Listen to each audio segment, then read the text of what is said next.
บนบังไฟกันบ่โอ้ยพอบังไฟกันลุ้นเนาะ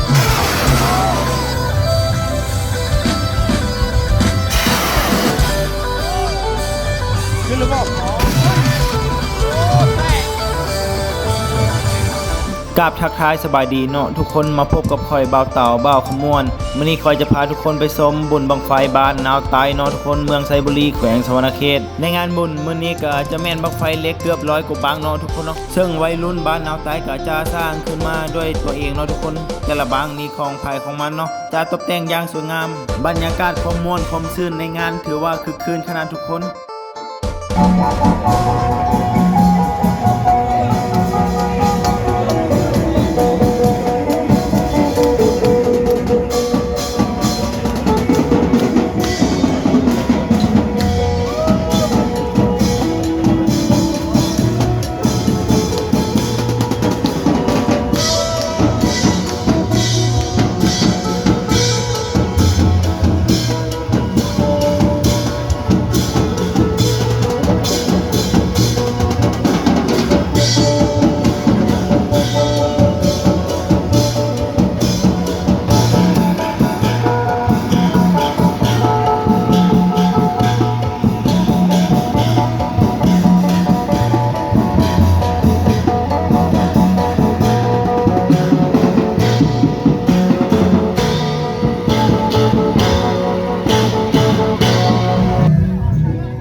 พี่เพื่อนก็จะมีบังไฟเล็กทุกคน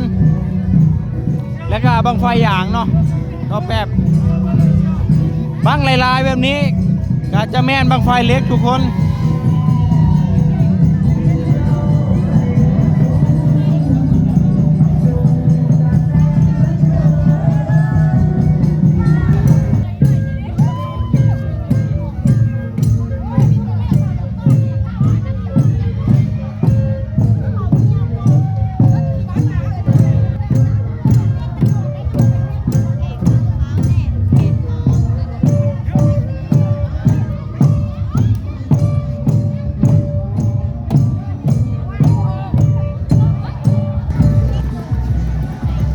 ความยาวของหางบังไฟเนาะ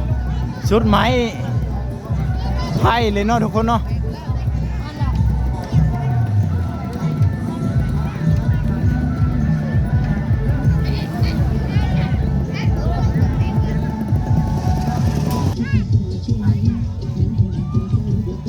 ตอนนี้ทีมงานเพิ่นก็กำลัง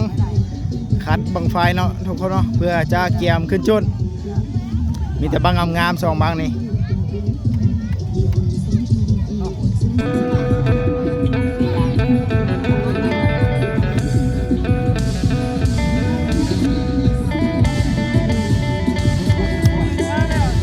บางนี้ทุกคนสีสันสวยงามเนาะจะจบแต่งอย่างจบดีเนาะพิธีพิธันเนาะ2บางนี้ทีมงานเดียวกันเนาะเขายังสิตัดห่างบังไฟกันยาวเนาะทุกคนเนาะแล้วเพิ่นคือสิตัดอยู่หรอกบรรยากาศในงานบนบังไฟมื้อนี้ฝนตกทุกคนบรรยากาศผู้มาชมมาเชียร์เนาะงานบุญบังไฟมีบังไฟเพิ่นก็กำลังจะคัดดาวบังไฟ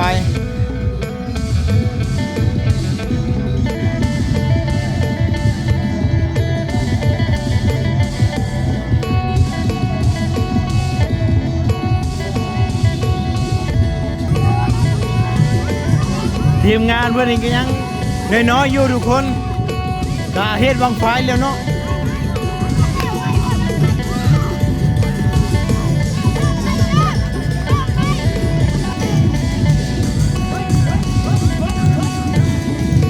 ทีมงานเพื่อนทุกคน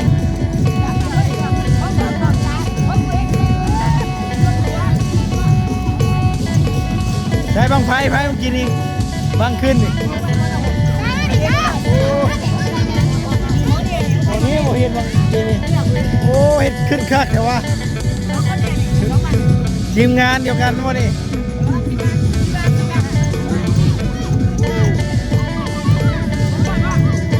ลายบางทุกคนอยู่ในงานบุญมื้อนี้เนาะบางใหญ่ทุกคนจ้องบางในงานนี้เนาะแล้วก็มีอีกหลายบางเนาะ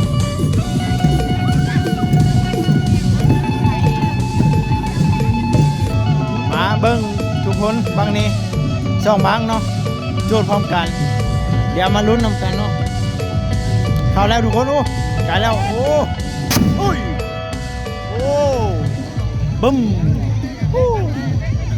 อีกบางหนึ่งทุกคนแตกบางทวินเนาะหมอน้อยนี่เข้าไปก้อนเลย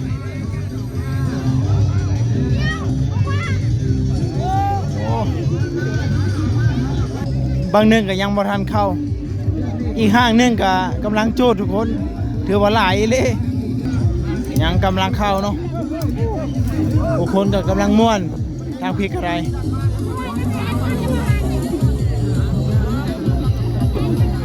บางใหญ่บางนาทุกคน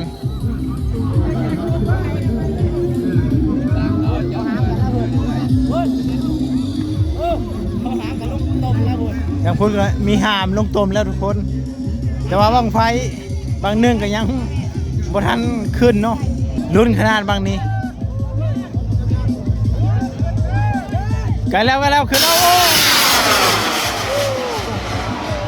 ขึ้นทุกคนโอ้โหอีกบางนึงกับบ่ขึ้นเนาะทีมงานเนาะทุกคนเนาะบางเล็กบางใหญ่ในงานโอ้ทางพี่เป็นแตกทุกคนโอ้โหกำลังเข้าเนาะจำนวนตัวนี้โอ้โหแตกเมื่อกี้คนโอ้โหงานเดี๋ยวขึ้นเลยมันคุณพูดดังพูดเนาะ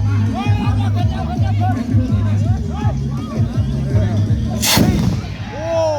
โหทางพี่ก็แตกโอ้สามบังซ้อนทุกคนแตกเนาะเจ้าของบังไฟทุกคนดึกห้ามลงต้มเลยเนาะ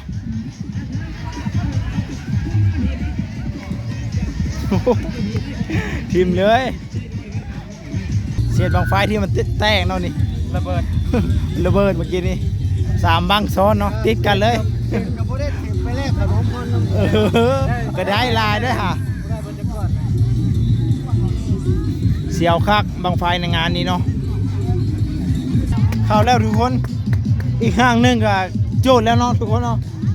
บุ้งว่าบางใดจะแตกหรือว่าจะขึ้นเนาะเดี๋ยวมาชมไปนำกันลุ้นสองบังเนาะสองห้างไกลแล้วทุกคนเข้าแล้วมาครับชมไปนำกันขึ้นเลยแตกเข้าแล้วแตกทุกคน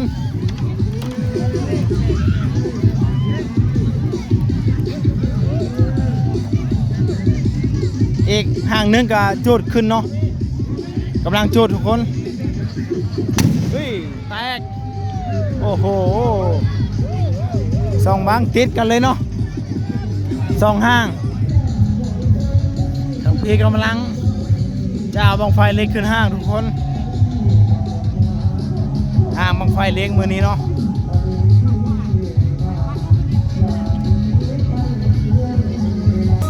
คนหลายเลยมือนี้จุดสองห้างพร้อมกันเนาะห้างนี้ก็มีเนาะกันแล้วทุกคนทางพี่ก็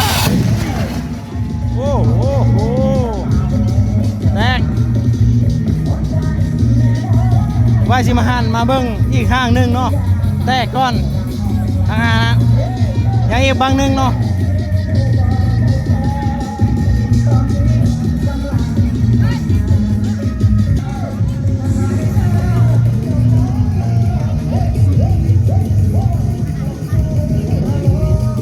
มาเบิ้งห้างนี้ทุกคนแตกหรือบอลเนาะแตกหรือขึ้น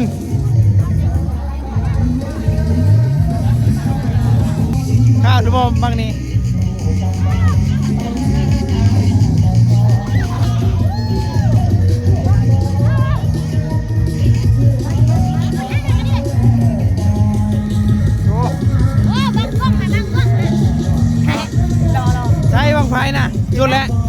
ขึ้นแล้วเนาะโอ้โหบังไดวัยรุ่นแถวนี้เฮ็ดแต่ยังน้อยเนาะบังไฟนี่ทุกคนยังน้อยนี่ก็เฮ็ดเลยนี่เจ้าบริเฮ็ดแล้วโอ้บกขึ้นเลยทุกคน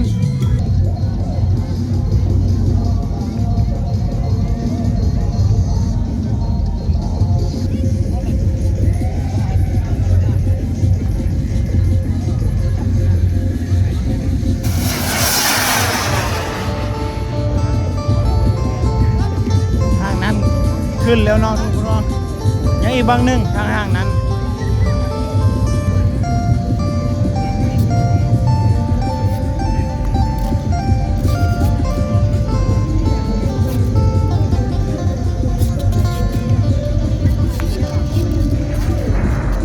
ห่างไม่ไพ่เนาะ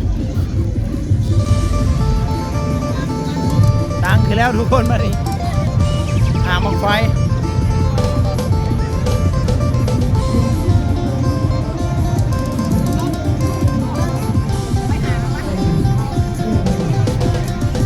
ความยาวของห่างมันเนาะบางใหญ่ทุกคนบางชีบัวนี่เบิ่งเอาทุกคนเพียงหัวเลยเนาะ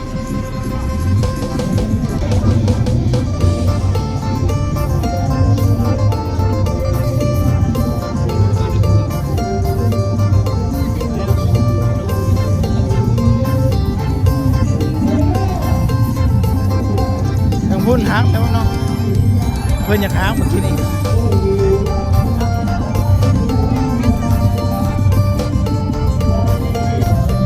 โอ้ทานทุกคนย่าเดี๋ยวขึ้นเนาะเอาไปทุกคนบางนี้สองบางพร้อมกันเนาะทุกคนก็เตรียมย่านการขึ้นห้างเนาะเพื่อจะจุดบังไฟแข่งกันเนาะบรรยากาศในงานบุญมื้อนี้ทุกคน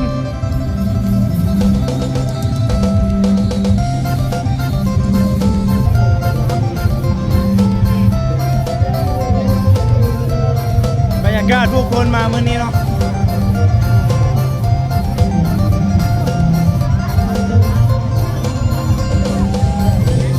รุ่นบังไฟเล็กว่าจะขึ้นหรือแตกบางนี้สองบังแข่งกันเนาะ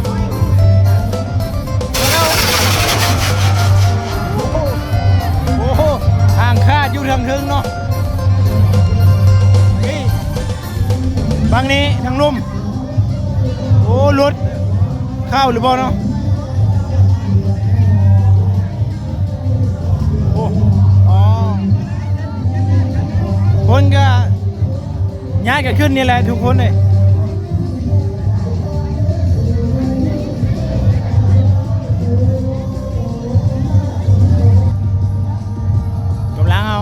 บางไฟบางไม้ขึ้นห้างทุกคนสองบางเนาะพร้อมกัน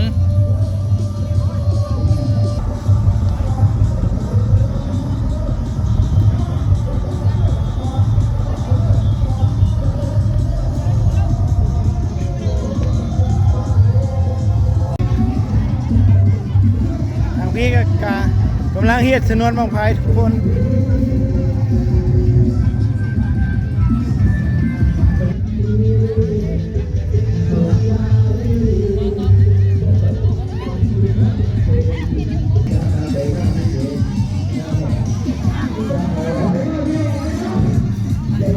คนมาท่าเอาบังไฟโจนแล้วก็ผู้ชมเนาะ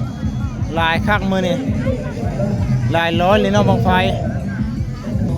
เพื่อนจีจุดอะไรทุกคนมานี่โอ้โหสดเอาเมื่อกี้นี่ทุกคนสะเทือนเลยเมื่อกี้นี่โอ้โหจนออกอิงสดเอากระแตกแล้วจุดแล้วทุกคน2บังหรือ3บังทุกคนน่าจะ3บังเนาะจุดพร้อมกันเลยเข้าแล้วทุกคนกันแล้วโอ้เสียวทุกคนบอกว่า จะขึ้นหรือจะแตกสามบังเนาะอ๋อมือลุ้นนำกันเนาะขึ้นหรือแตกสามบังนี่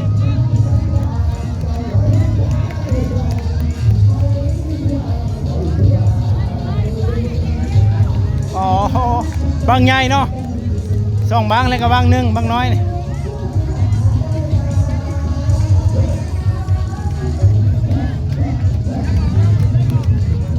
โอ้ลุ้นขนาดทุกคนบังนี้บังใหญ่เนาะเจ้าของบังไฟก็ลุ้นเนาะโอ้ขึ้นยังบังหนึ่งเนาะเข้าแล้วโอ้มันรู้มันเฮียสนวนมันเฮียทุกคนบางหนึ่งนี่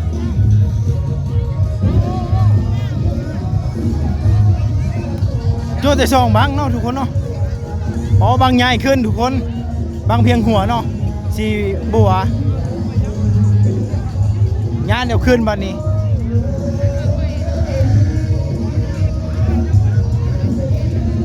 ยังบางหนึ่งเนาะเพราะว่าเพิ่นจุดพร้อมกันเนาะทางพิกยังงานเดี๋ยวขึ้นเนาะทุกคนเพราะว่าบางไฟหลาย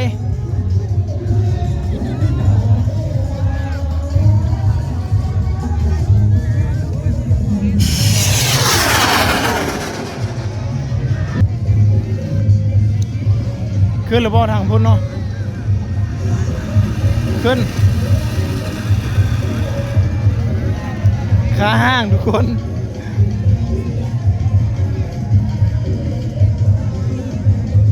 โ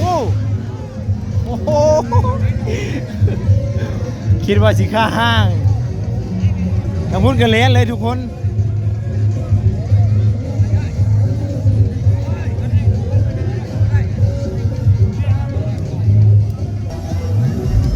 คนโจทย์กันเล่นขนาดทุกคนทางพุ่นก็อีกห้างหนึ่งเนาะแล้วก็มีห้างพี่ทุกคน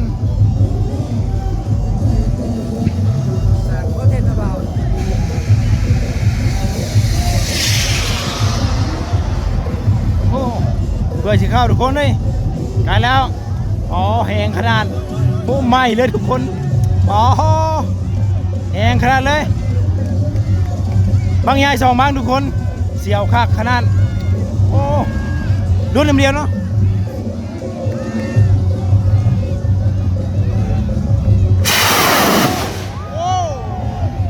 โอ้โหบางใหญ่ทุกคนโอ้โหชิ้นส่วนมันกันอีกบางนึงขึ้นหรือบอลเนาะข้าวแน่นอนข้าวแล้วทุกคนมันลุ้นไปลำเดียวเนาะขึ้นหรือบอลป๋อโอ้แตกเจ้าของบังไฟกันปีนี้แตกทุกคนปีกานี่ขึ้นเจ้าของบังไฟกันได้ลูกหัวเลยเนาะบังไม้กันแลนขึ้นเลยนี่เจ้าของบังไฟทิ้งห่าลงต้มแล้วลงก่อนทุกคน